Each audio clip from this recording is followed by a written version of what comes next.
here on this special day. Our hearts are full of pleasure. A day that brings the two of you close together. We're gathered here to celebrate a moment you'll always treasure.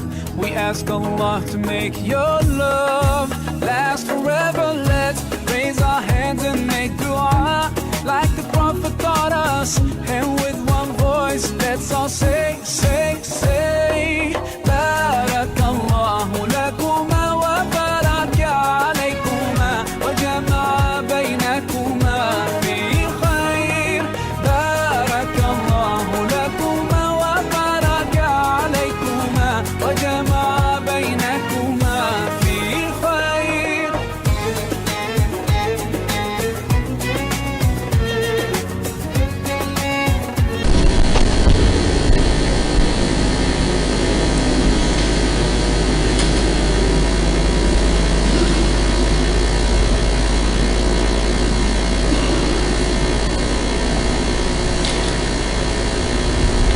أعوذ بالله من الشيطان الرجيم. بسم الله الرحمن الرحيم. السلام عليكم ورحمة الله وبركاته. الحمد لله رب العالمين، نحمده ونستعينه ونستغفره ونعوذ بالله من شرور أنفسنا ومن سيئات أعمالنا. من يهده الله فلا مضل له ومن يضلل فلا هادي له. أشهد أن لا إله إلا الله وحده لا شريك له وأشهد أن سيدنا محمدا عبده ورسوله. رب اشرح لي صدري ويسر لي أمري واحلل عقدة من لساني يفقهوا قولي. سبحانك لا علم لنا إلا ما علمتنا إنك أنت العليم الحكيم. ولا حول ولا قوة إلا بالله العلي العظيم.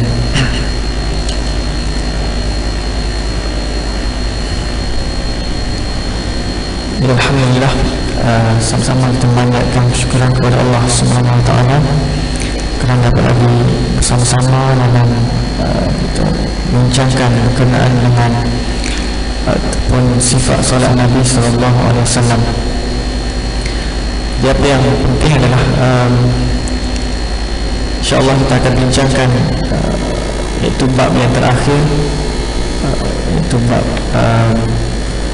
tahiyat, bacaan dalam sembahyang, itu bab yang terakhir. Jadi mudah-mudahan yang paling penting adalah bila kita terdiri pada orang-orang yang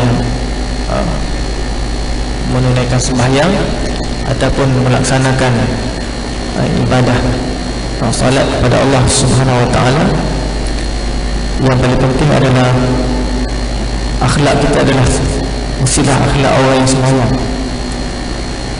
Kerana ada orang sembahyang, ada orang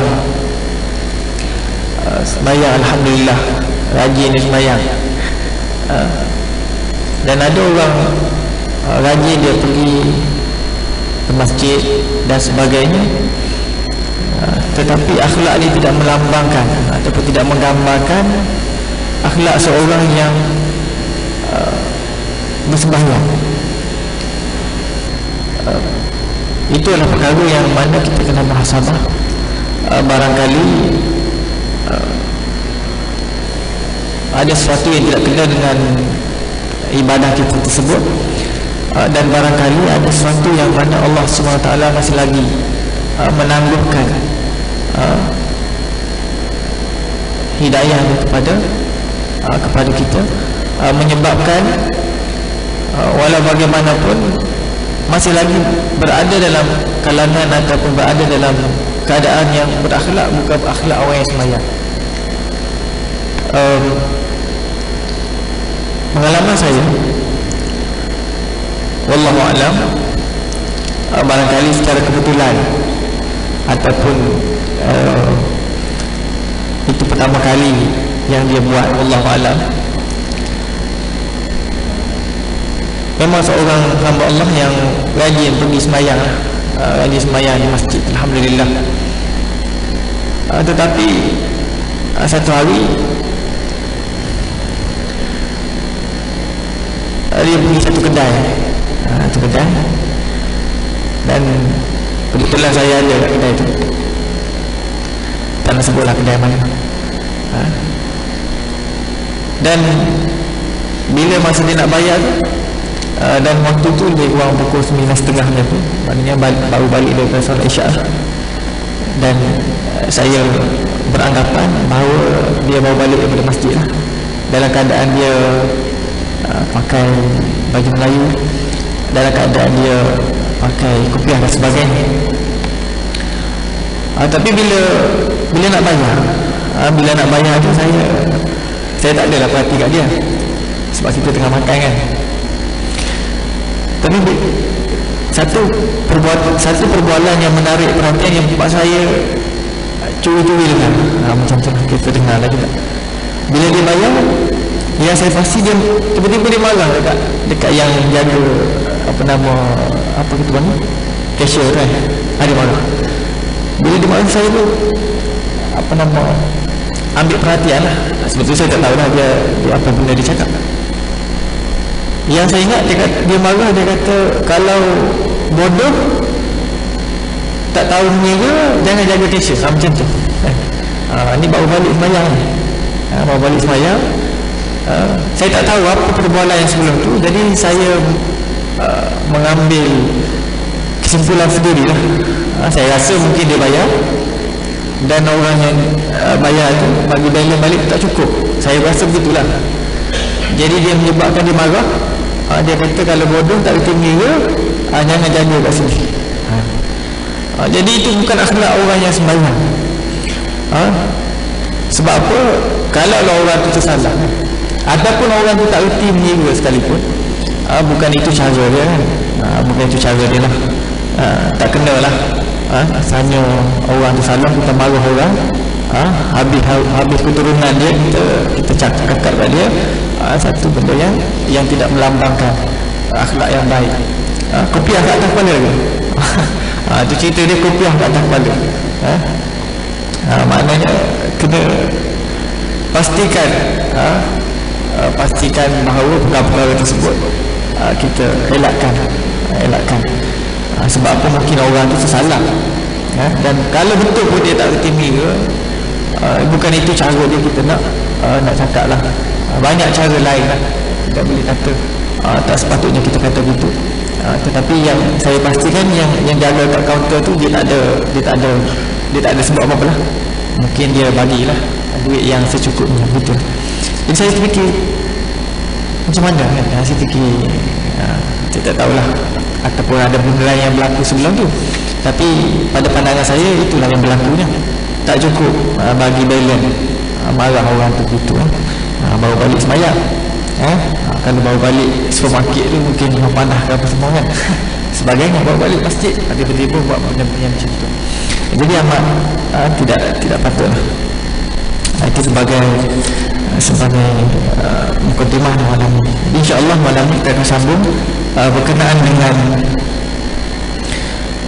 keadaan semasa, iaitu bangkit daripada tahiyat awal atau bangkit daripada sujud pada rakaat sembahyang. Saya sebut pada minggu lepas, ada beberapa keadaan yang mana diajar bila kita nak bangkit daripada sujud dan juga daripada tahiyat awal. Ada beberapa keadaan yang disebut kat sini. Yang pertama, dia kata terdapat dua cara bangun daripada sujud. Yang pertama, sama ada bertekan kepada bumi atau pada dua paha, dan masing-masing mempunyai hujah dan dalil. Maknanya sama ada kita bangkit daripada sujud dalam keadaan kita terus bangkit dan tangan kita berada di dua-dua paha, maknanya tidak menekan kepada bumi. Yang pertama. Yang kedua, kita tekan di bumi dengan syarat tidak menggenggamkan kita punya tangan, mana dengan membuka tapak tangan. Namun demikian, dia kata kita kata dalil yang bertekan kepada bumi itu dengan syarat, dia kata lebih sesuai kepada orang yang tidak mampu.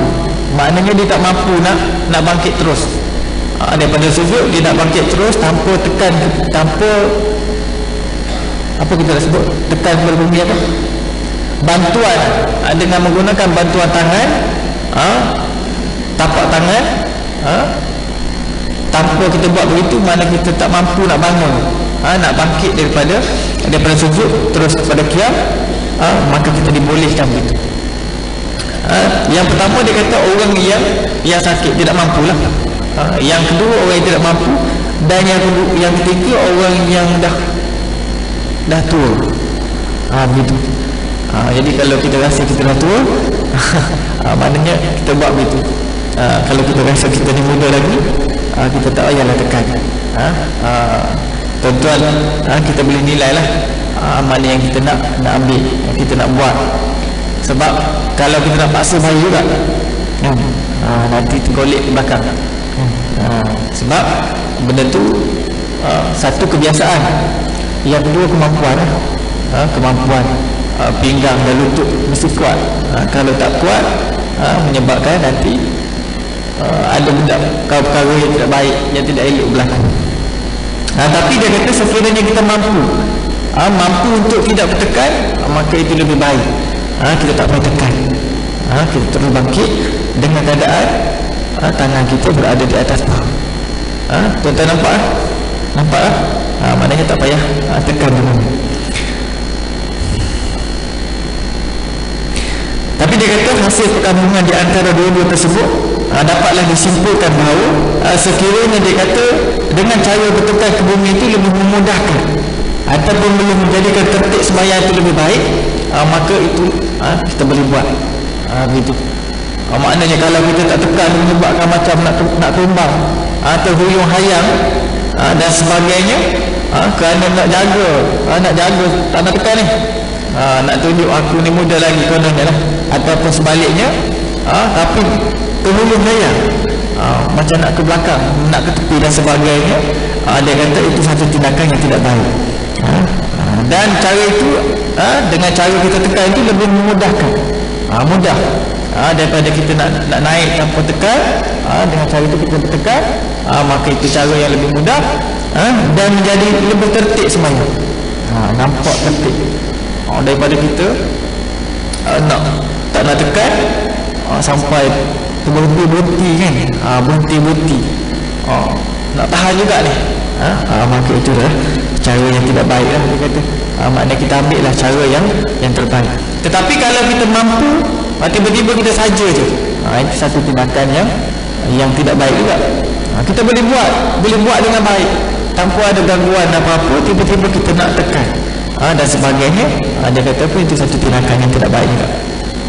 Dia habis kat situ, habis dari segi bangkit lah. Jadi sebab apa yang berlaku bukan masalah tekan. Saya sebut sebelum ni, cara tekan tu dia macam-macam. Tekan tumbuk, ada yang guna jari, dia naik jari.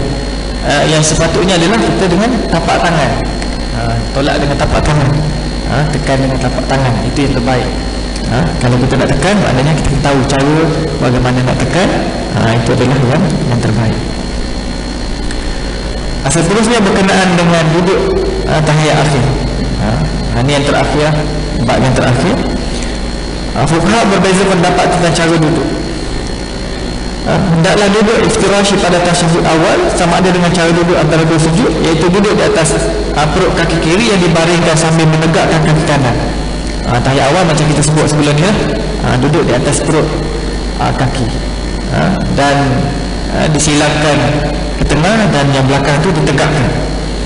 Barangkala untuk duduk dalam tasyahud akhir ataupun tahiyat akhir, duduk keadaan itu disebut duduk tawarruk. Yang kita duduk tahiyat akhir tu, duduk ni nama tawarruk. Sebab ada orang dia sembahyang dah lama dah, 30 tahun sembahyang, minta maaf sebut, tanya pakcik duduk tu nama apa? Tak, dia kata saya duduk ya, tengok orang duduk, dia duduk, dia tak tahu nama dia duduk. Macam orang makan nasi lah, dia makan nasi kat kedai tu 30 tahun makan nasi. Orang tanya pakcik makan nasi apa? Tak lah, saya pun tak tahu. Dia pelik lah kan. Begitu, ibaratnya dia tak tahu, dia buat dia tak tahu. Paling kurang dia tahu nama lah. Itu nama dia duduk tawarruk. Duduk tahiyat akhir tu yang duduk kita duduk punggung jatuh ke lantai dan kaki silang ke bawah, ke kanan, itu nama dia tawaruk, duduk tahiyat akhir. Kita duduk gitu. Sambil dia kata melipatkan kaki kiri di bawah kaki kanan, kaki kiri di bawah kaki kanan.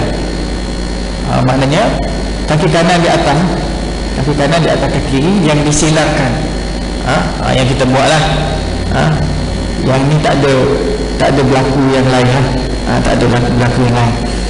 Jarang, tak ada orang kaki kanan dia duduk, kaki kiri dia duduk atas kaki kanan, tak boleh. Sebab keadaan itu memang tak boleh, dia tidak akan berlaku begitu.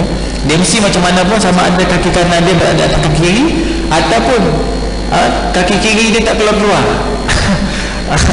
tak keluar, kan hujung tu kan dia kena keluar. Hujung kaki kiri dia mesti keluar sikit dan kaki kanan dia berada di atas kaki kiri tersebut. Ada orang tak keluar kakinya, sangkut kat dalam. Mana kaki kanan dia tidak berada di atas kaki kiri. Cuma keadaan itu dibolehkan lah. Tapi sebaiknya begitu, mesti berada di atas kaki kiri.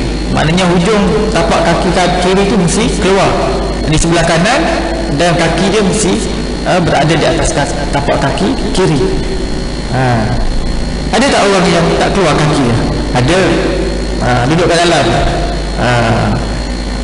macam-macam duduk kat dalam. Tapi itu pun tidak membatas sembahyang. Cuma keadaan itu tidak terketat. Sambil menegakkan telapak kaki kanan. Ini maknanya kaki kanan tu mesti ditegakkan. Dilipatkan dia punya jari jemari tu, lipat.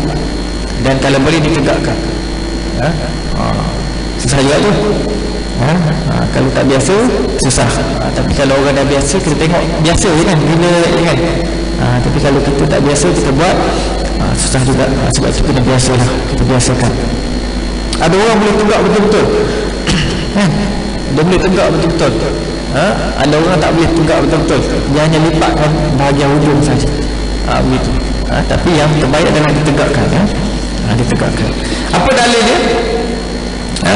Dalil dia daripada Abu Humaid tentang Rasulullah sallallahu alaihi wasallam kata, apabila baginda duduk pada rakaat kedua, baginda duduk di atas kakinya yang kirinya dan menegakkan kakinya yang kanan. Dan apabila baginda duduk pada rakaat yang terakhir itu, tahiyat akhir, maka baginda lipatkan kakinya yang kiri di bawah kaki kanan. Maknanya saya sebut tadi, maknanya kaki kiri mesti berada di bawah kaki kanan. Maknanya keadaan itu mesti dikeluarkan, kaki kiri itu mesti dikeluarkan supaya kaki kanan itu boleh duduk di atas kaki kiri. Kalau tak keluar tak boleh lah. Maknanya duduk di sebelah situ. Duduk di sebelah kaki kiri. Yang sepatutnya duduk di atas kaki kiri. Dan menegakkan kakinya yang kanan. Dan bagi dia duduk kat tempat duduknya ada bumi. Maknanya punggung ada di atas bumi lah, di atas lantai. Tapi pandangan tersebut ada pandangan-pandangan lain lah, yang disebutkan kat sini. Boleh juga duduk istirahat pada dua-dua tasyahud, tahiyat. Maknanya tak nak duduk tahiyat akhir tu dalam keadaan tawaruk. Boleh juga. Boleh juga, sah. Tidak masalah. Sebab kedudukan itu dia tidak rukun. Yang rukunnya adalah bacaan tahiyat. Yang rukunnya adalah bacaan tahiyat. Cuma kedudukan itu adalah disunatkan ataupun sunnah Nabi sallallahu alaihi wasallam kita duduk begitu. Maknanya kalau kita duduk keadaan-keadaan yang lain, sah juga sembahyang, selagi mana bacaan kita ataupun yang kita baca itu betul. Tak ada masalah. Tapi pada pandangan Imam Ahmad bin Hanbal, tidak ada duduk tawaruk kecuali pada solat yang dua. Ini pandangan dia. Makna dia duduk tawaruk tu bagi solat yang 2 rakaat, iaitu solat subuh lah. Yang lain dia kata duduk dalam keadaan selain daripada tawaruk. Maknanya untuk solat subuh saja duduk begitu. Yang lain tu duduk dalam keadaan iftirash. Ini pandangan dia lah, dia sebut kat sini, pandangan-pandangan daripada imam-imam yang lain. Dan kedudukan tangan ketika membaca tahiyat. Ada beberapa hadis Nabi SAW yang memperjelaskan tentang kedudukan tangan dan jari ketika kita sedang bacaan, membaca tahiyat ataupun tasyahud. Di antaranya ada pada Ibnu Umar bahawa Nabi SAW apabila baginda duduk dalam solatnya, baginda meletakkan tangannya di atas lututnya dan mengangkat jarinya yang paling hampir dengan ibu jari kanan, iaitu jari telunjuk lalu berdoa dengannya, dan tangan kirinya di atas lutut kirinya sambil menghamparkan tangannya itu di atasnya. Maknanya tangan dia letak atas lutut, atas lutut, dan ujung jari dia mesti bersamaan dengan lutut dia, jangan di atas sangat. Yang saya sebut sebelum ni kan, atas lutut, dan tangan kanan itu di jari telunjuknya maknanya ditunjuk, dibuat satu macam huruf 53 dalam bahasa Arab. Ada saya sebut satu masjid saya kata buat huruf macam huruf 53, berkerut dari dia. Saya tanya kenapa tuan berkerut dari dia kata macam mana Ustaz nak buat huruf 53. Dia tak tanya saya, tapi saya nampak macam dia memikirkan sesuatu. Sebab tu saya sebut siap-siap 53 dalam bahasa Arab, bukan bahasa Melayu, bukan bahasa Rumi, bukan tulisan Rumi, tulisan Arab. Kan 5 kan bulat dalam tulisan Arab, dan 3-nya macam yang kita tengoklah 3 kan, dia macam macam tu kan, macam huruf 53 macam tu kedudukannya. Cuma yang menjadi persoalannya adalah bila mana kita nak gerakkan dia, nak bergerak, macam mana nak gerakkan dia.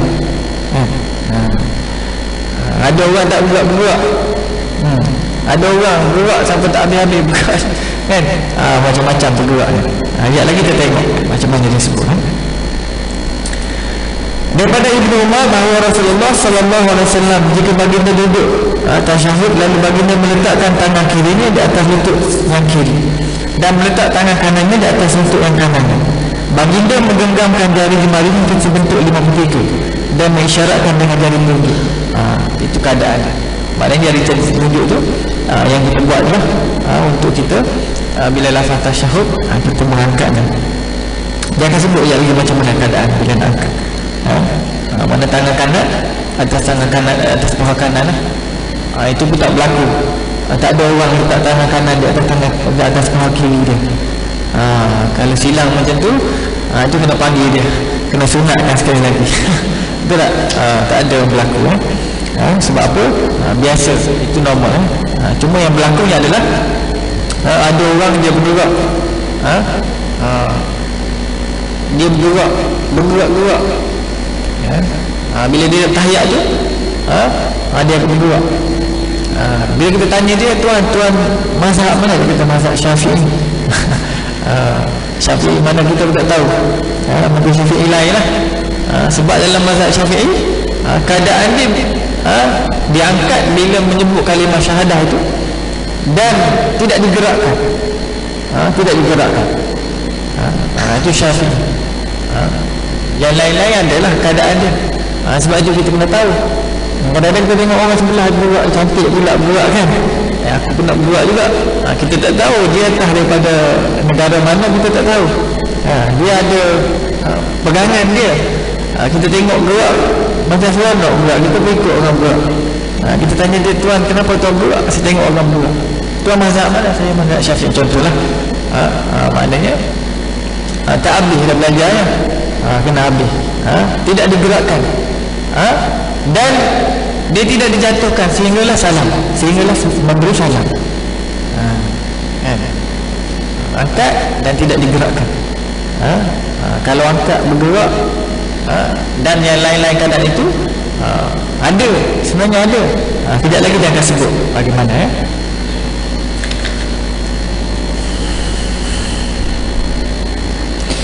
Dan daripada Abdullah ibnu Az-Zubair radhiyallahu anhu bahawa Nabi SAW adalah mengisyaratkan dengan jari telunjuknya. Bila dia lafaz syahadah, dia mengisyaratkan, maknanya angkat jari telunjuknya jika baginda berdoa dan baginda tidak menggerak-gerakkan. Hadis riwayat Abu Daud dengan sanad yang sahih. Tidak menggerakkan. Demikianlah yang disebutkan oleh Imam An-Nawawi dalam kitab Al-Majmu'. Maknanya Syafi'i, Imam mazhab Syafi'i diambil daripada sebahagiannya diambil daripada hadis ini. Nabi tidak gerakkan. Nabi tidak gerakkan, mengangkat, menunjukkan jari telunjuknya, mengisyaratkan jari telunjuknya, dan Nabi tidak menggerak-gerakkan. Kalau nak gerakkannya, boleh tak? Boleh, tapi kena tahulah kenapa gerakkan dia. Jangan tengok orang sebelah macam best, macam best kan. Tengok orang macam best kan. Ada yang berpusing-pusing pun ada, betul tak? Saya tengok orang berpusing-pusing. Dia berpusing-pusing. Yang ada digerakkannya daripada atas ke bawah dan digerakkan daripada kiri ke kanan. Itu ada dalam mazhab lain lah. Tapi yang pusing-pusing tak jumpa. Di mana dia ambil? Pusing. Berpusing-pusing. Sehingga orang ni pun pening macam berpusing-pusing juga. Jadi kita kena tahulah, bila kita nak buat sesuatu tu, kita kena tahu kenapa kita buat dan apakah dalil dia bila kita nak buat tersebut. Hadis lain, aku melihat Rasulullah sallallahu alaihi wasallam sedang duduk dalam solatnya. Baginda meletakkan hastanya yang kanan di atas paha, tangan, letak tangan, sambil mengangkat jari telunjuk. Ada sunnahnya baginda menundukkan sikit jarinya telunjuk itu dalam sambil baginda berdoa. Ini maknanya macam tahiyat lah. Ayat. Berdasarkan keterangan nama di atas, maka dapat dibuat kesimpulan. Ini dari segi kesimpulan. Hendaklah ketika berada dalam tasyahud, hendaklah tangan kanan diletakkan di atas tangan kanan, atas paha kanan, dan tangan kiri di atas paha kiri. Dia dah sebut tadi lah. Ketika itu juga tangan kanan hendaklah digenggam dengan mempertemukan hujung ibu jari dengan jari tengah, sambil jari itu tunjuk mengisyaratkan tauhid, mengesahkan Allah. Yang tadilah. Sebaliknya tangan kiri pula hendaklah dihentarkan tanpa digenggam di atas paha yang kiri. Maknanya tak perlu genggam, sebelah je genggam. Kalau genggam dua-dua belah tu nak bergaduh. Dua-dua belah genggam, tu nak bergaduh. Maknanya bila kita sembahyang, sebelah saja digenggamkan dan sebelah lagi dihamparkan di atas paha, sejajar dengan lutut. Maknanya kalau kitab-kitab setengah tu disebut, maknanya hujung jari tu tidak boleh lebih daripada lutut. Begitu. Jangan ke bawah sampai lantai jari dia. Maknanya berlebihan. Begitu. Jari telunjuk yang mengisyaratkan tauhid hendaklah digerak-gerakkan sambil membongkokkan sedikit ke bawah sejak daripada awal tasyahud hingga salam. Ini dia dihuraikan sebab hadis tadi kan. Hadis tadi ada yang disebut bergerak, ada sebut tidak bergerak, digoyangkan kiri dan kanan. Jadi ini dia punya kesimpulan dia lah. Dia bawa kat sini. Maknanya dia huraikan semua. Dan lagi dia akan sebut apa yang mengatakan yang bergerak dan sebagainya, dia akan sebut lagi.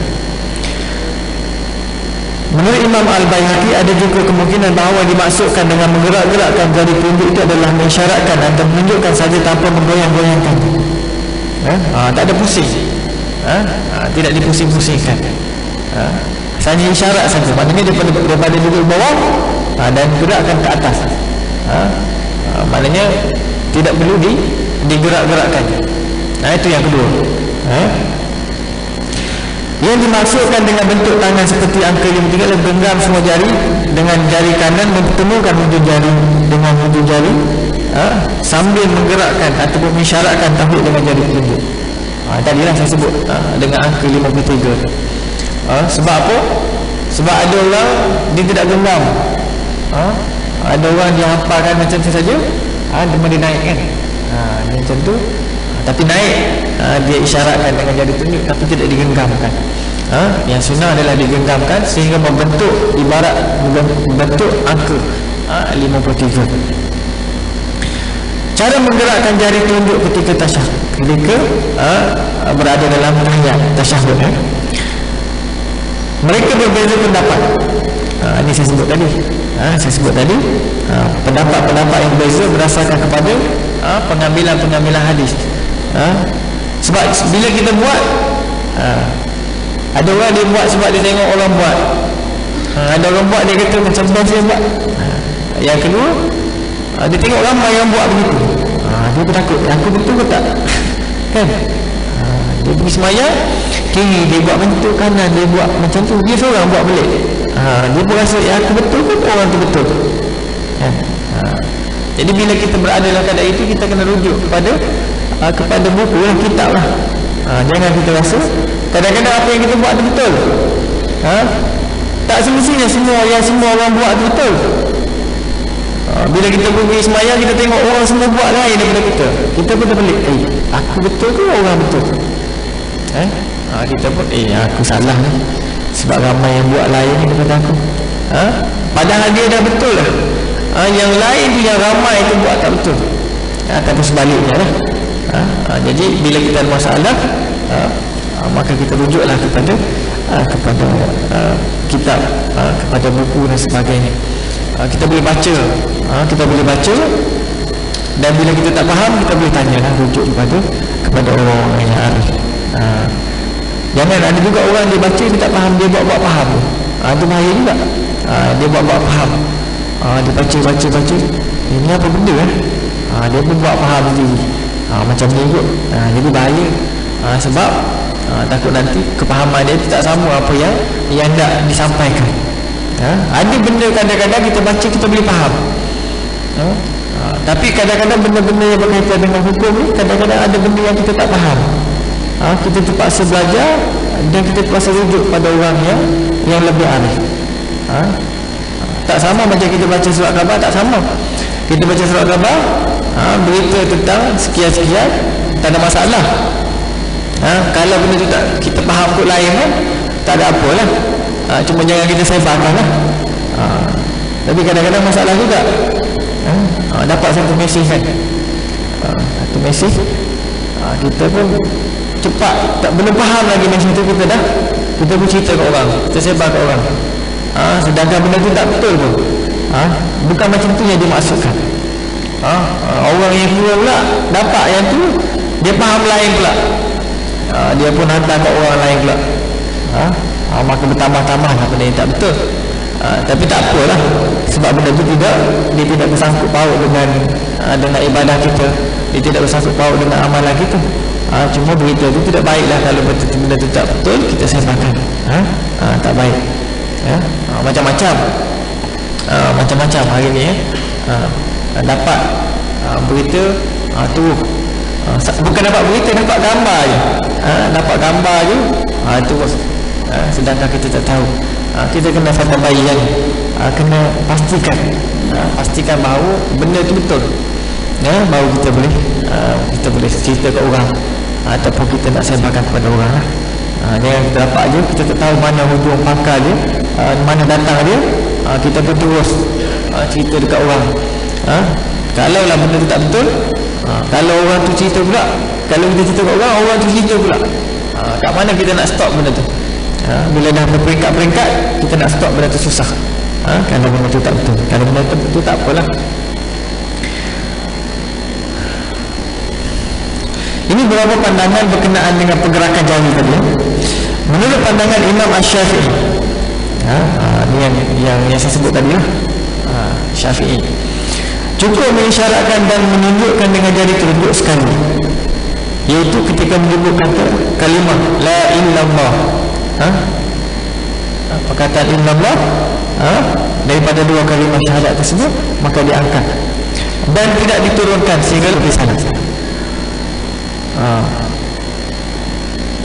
Maknanya sebelum itu kita berada di bawah, maknanya biasa saja. Bila sebut kalimah itu diangkat, diisyaratkan dengan jari tunjuk pada kalimah illallah, begitu. Itu pandangan Imam Syafi'i yang kita buatlah. Kalau kita mazhab Syafi'i, kita akan buat benda ni. Manakala pandangan Imam Abu Hanifah di mazhab Hanafi, hendaklah mengangkat jari telunjuk ketika menyebut bahagian penafian la, angkat dan menunjukkan kembali jari telunjuk tersebut ketika menyebut kalimah illallah. Angkat sekejap je, angkat Lepas tu bila illallah jatuhkan balik. Sebab tu saya sebut tadi, ada orang dia angkat sekejap, dia jatuhkan balik. Bila tanya dia kenapa buat, mazhab apa tuan? Saya Syafi'i. Maknanya apa yang dia buat bukan daripada Syafi'i. Tak salah, tetapi maknanya kita buat tu tanpa ada ilmu, dan kita tak tahu kenapa kita buat. Manakala pandangan Imam Malik, ini masalah Malikiyah. Saya cerita ni supaya jangan kadang-kadang ada orang dia tengok orang buat begitu, dia tu kata ini salah ni, ini salah. Sebenarnya tak salah, ada, cuma mungkin benda tu tidak ada dalam Syafi'i dan sebagainya. Jangan, sebab tu saya sebut selalu, bila kita tengok orang buat benda, kita jangan cepatlah. Kadang-kadang mungkin kita tak sampai, ilmu kita tak sampai ke situ, kan? Kita tengok orang sembahyang, macam orang sembahyang, dia datang masjid, dia sembahyang sunat, dia duduk je. Kita berkata apa, ini tak belajar. Sebenarnya memang dalam sembahyang sunat tidak diwajibkan berdiri sebenarnya. Sembahyang wajib, sembahyang yang fardu memanglah rukun, di antara rukunnya mesti berdiri kalau mampu, kan? Kalau sembahyang sunat tak ada masalah. Kita sihat ke, kita boleh mampu berdiri, tapi kita nak sembahyang dalam keadaan duduk, boleh? Sah sembahyang tu, dan dia tidak ada masalah apa-apa. Cuma dari segi, mungkin barangkali dari segi pahala lah, mungkin Allah nilai lain lah. Sebab kita mampu berdiri, tiba-tiba kita duduk, mungkin Allah nilai lain. Tapi dari segi tak ada masalah. Kita tak boleh nak petikai pun. Kita nak kata, bang, awak badan sihat macam ni, kenapa duduk? Tak boleh. Tak boleh itu, sebab tidak ada syarat pun berdiri. Sebab itu kita kena tahu. Sebab ada orang tanya saya, dia tengok orang sembahyang duduk, kan? Dia tanya saya, kenapa orang tu sembahyang duduk? Saya tengok dia boleh je naik motor jalan relax. Saya kata tak, kalau dia nak sembahyang duduk, kan? Boleh boleh sembahyang sunat, tak ada masalah, kan? Tapi kadang-kadang boleh juga sembahyang duduk, kan? Orang tengok dia macam, kan? Orang tengok lah, kan? Orang akan tengok, kan? Sebab biasanya dia tidak menjadi satu kelaziman, melainkan orang tu orang yang tidak sihat lah, yang tak sihat, yang sakit ataupun yang lemah, maka dia akan sembahyang sunat ataupun dia sembahyang dalam keadaan duduk. Tapi kalau orang tu sihat, tiba-tiba dia sembahyang duduk, jadi macam satu benda yang tidak kelaziman. Tapi benda tak ada masalah sebenarnya, boleh buat, boleh buat, tak ada masalah. Cuma bagi pandangan segelintir orang, dia tengok macam benda tu pelik, benda tu pelik lah, tidak sepatutnya berlaku begitu. Jadi telunjuk tersebutlah digerak-gerakkan ke kiri dan ke kanan, sejak awal tasyahud hingga selesai solat, iaitu salam. Gerak kiri ke kanan. So tadi kita tengok orang gerak,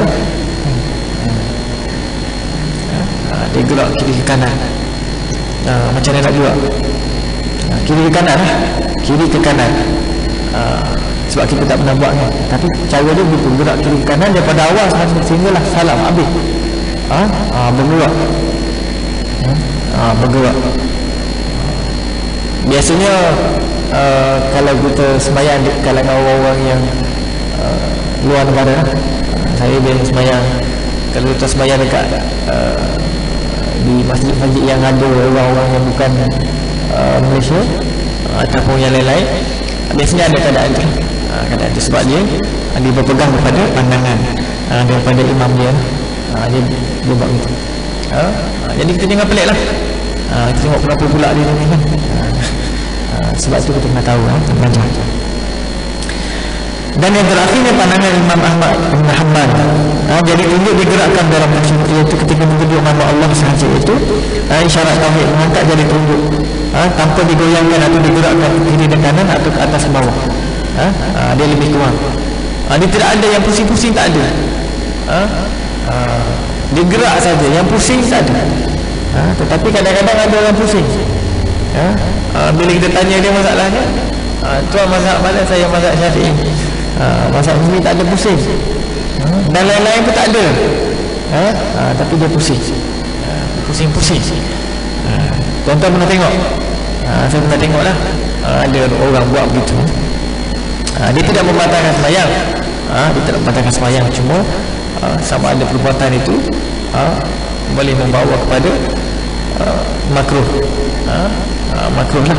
Sebab apa? Tidak ada satu hujah, satu pandangan pun yang mengatakan boleh buat begitu, tiba-tiba dia buat, tidak ada sandaran. Itu yang terakhir. Dan yang seterusnya berkenaan dengan bacaan tahiyat akhir atau bacaan tahiyat ini, hendaklah dibaca dalam keadaan yang senyap, yang sir. Dalam kitab-kitab lain ada sebut banyak juga, baca dalam keadaan yang senyap, yang sir. Apa maksudnya? Hanya telinga saja boleh mendengar, telinga kita saja boleh dengar.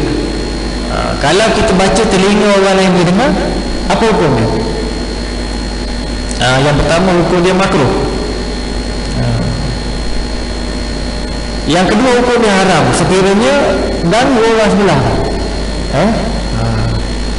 Ada orang kan, sama ada dia dua kemungkinan.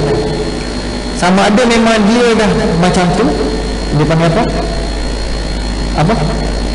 Gagak kan? Kalau dia memang gagak, tak apa. Tapi kalau dah tabiat, ada dia bukan gagak, dia tabiat, bercakap elok je. Tapi bila sembahyang buat perangai, kan? Betul tak? Jadi keadaan itu, kalau sampai mengganggu orang nak sembahyang, hukum dia haram. Macam kita baca kuat lah, kita baca kuat sampai mengganggu, hukum dia haram.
أشهد أن محمدا رسول الله.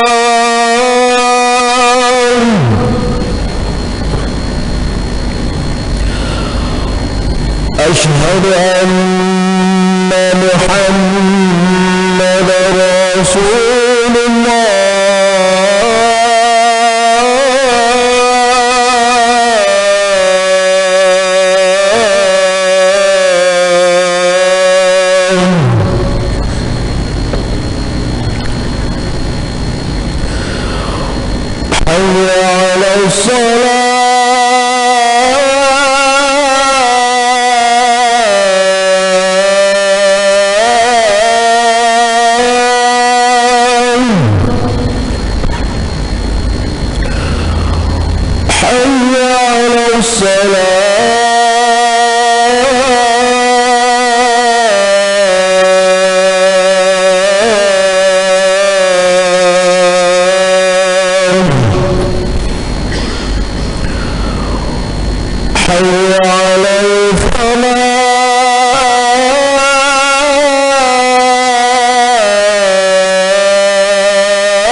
ilaha illallah.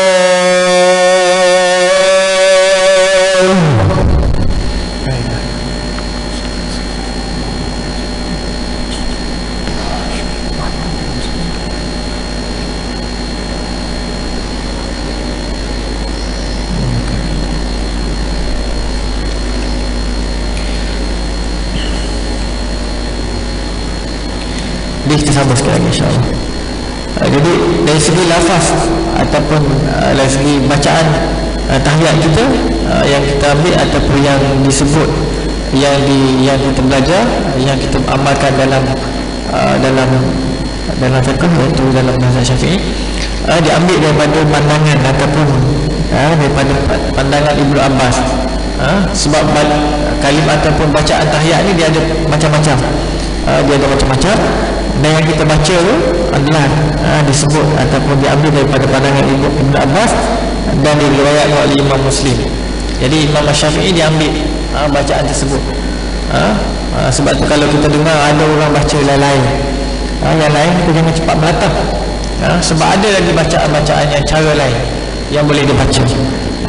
Di antaranya disebutlah sebagai contoh bacaan daripada yang diambil daripada Ibnu Mas'ud, at-tahiyatu lillah was-salawatu wat-thayyibat, assalamu alayka ayyuhan nabiyyu wa rahmatullahi wa barakatuh. Dekat awal tu lain sikit. Kalau kita dengar orang baca kan, kita jangan cepat panggil dia dan sebagainya. Jangan cepat salahkan dia lah. Tanya dulu dia belajar kat mana dan sebagainya. Sebab dia ada pelbagai bacaan lah. Yang kita baca tu diambil daripada pandangan atau pembacaan daripada Ibnu Abbas, yang Imam Syafi'i bila orang tanya dia kenapa ambil bacaan tersebut, dia ada hujah dia lah, dia ada dalil dia. Di antaranya dia kata kat sini dia kata saya memilih membaca tasyahud Ibnu Abbas kerana dalam tasyahud tersebut ada tambahan yang tidak ada dalam tasyahud yang lain, iaitu perkataan al-mubarakat. Daripada perkataan itu diambil. Dia kata apa? Dia lebih sesuai dengan firman Allah Subhanahu Wa Taala. Mubarakatan tayyibatan. Daripada perkataan itu maka Imam Syafi'i diambil bacaan tahiyat tersebut, dan kita buat pun, kita doa amalkan yang itulah. Kalau ada yang lain yang baca-baca yang lain, kita kena tahulah, tanya dia kenapa dia buat begitu dan dari mana-mana datang. Jadi saya kata sekadar itulah yang dapat dikongsikan dengan tuan-tuan. Mudah-mudahan ada manfaat di sisi Allah Subhanahu Wa Taala. Ada soalan? Tak ada soalan? Tak ada? Alhamdulillah. Jadi sekali itu yang baik datang daripada Allah Subhanahu Wa Taala. Aku qawli hadza astaghfirullah wa atubu ilaih. Assalamualaikum warahmatullahi wabarakatuh.